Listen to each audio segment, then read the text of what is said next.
Marilah kita mendengarkan pembacaan Injil pada hari ini. Tuhan bersamamu dan bersama rohmu. Inilah Injil menurut keterangan Santo Matius. Dimuliakanlah Tuhan. Ke-11 murid Yesus berangkat ke Galilea, ke bukit yang telah ditunjukkan Yesus kepada mereka. Ketika melihat dia, mereka menyembahnya, tetapi beberapa orang ragu-ragu. Yesus mendekati mereka dan berkata, "Kepadaku telah diberikan segala kuasa di surga dan di bumi. Karena itu, pergilah, jadikanlah semua bangsa muridku, dan baptislah mereka dalam nama Bapa dan Anak dan Roh Kudus, dan ajarlah mereka melakukan segala sesuatu yang telah kuperintahkan kepadamu.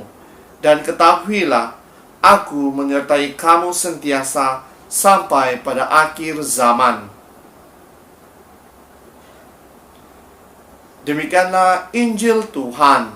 Terpujilah Kristus.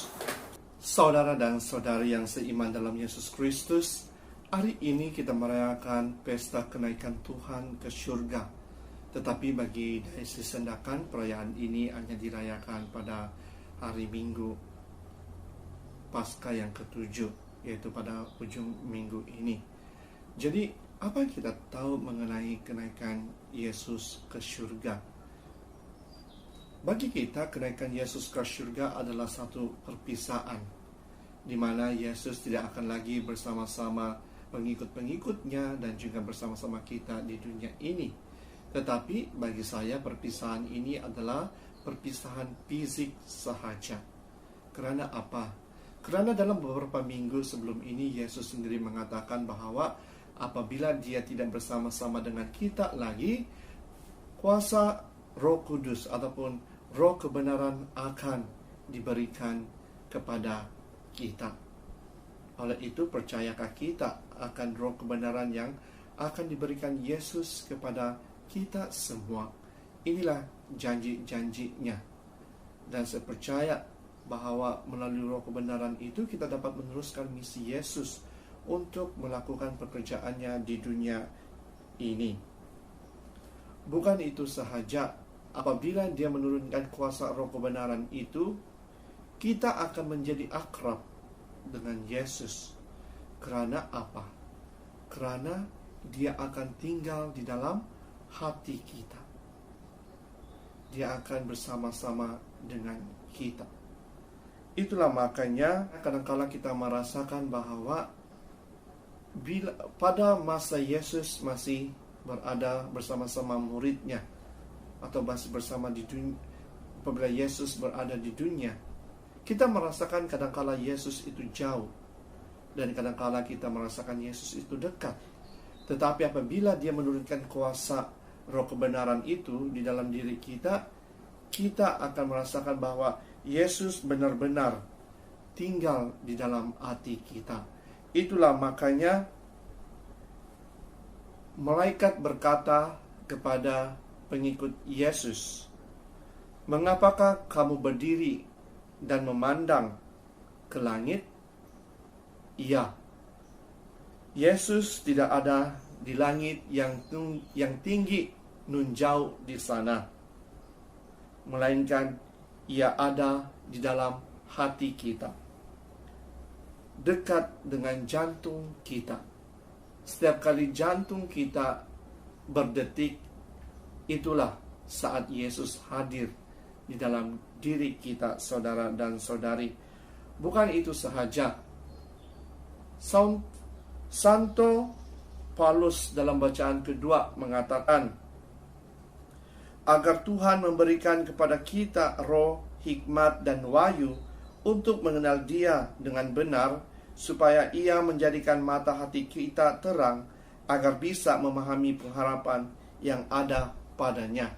Sekali lagi, Santo Paulus memberitahu kita bahwa melalui kuasa Roh Kudus yang diturunkan kepada kita, kita dapat menjadikan mata hati kita terang. Bukan itu sahaja, kita dapat memahami apa yang kita lakukan.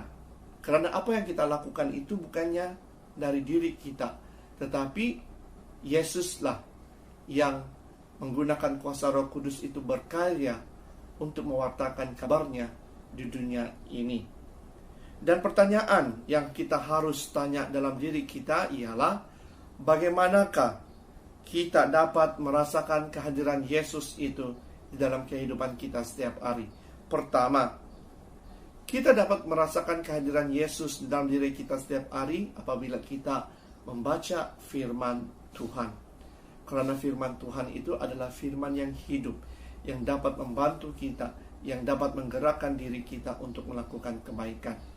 Yang kedua, melalui doa kita.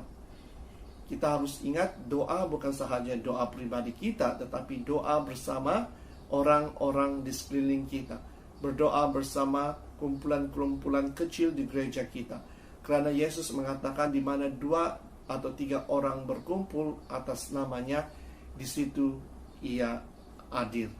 Jadi saudara dan saudari, marilah kita berdoa sebagai satu keluarga yang besar, agar kita dapat merasakan kehadiran Yesus itu benar-benar terjadi, bukan sahaja dalam diri kita, tetapi di dalam perkumpulan kita, di mana sahaja kita berkumpul untuk berdoa bersama.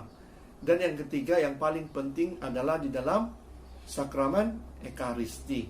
Karena Yesus bukan sahaja hadir di dalam sakramen Ekaristi, tetapi kita juga akan menyantap tubuh dan darahnya.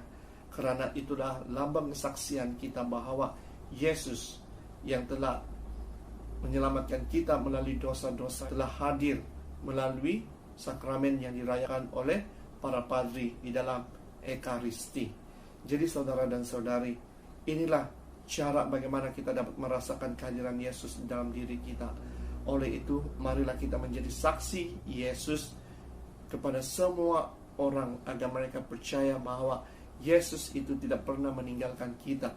Walaupun dia naik ke surga, tetapi itu bukan menandakan bahwa dia meninggalkan kita, tetapi dia masih berjalan bersama-sama dengan kita, dengan kuasa Roh kebenaran, dengan kuasa Roh Kudus yang diturunkan di dalam diri kita. Oleh itu, marilah kita berani bersaksi, dan marilah kita mendekatkan diri kita dengan Tuhan, dengan berdoa, dengan membaca firman, dan juga dengan membuat renungan pribadi kita. Dalam nama Bapa, Putra, dan Roh Kudus.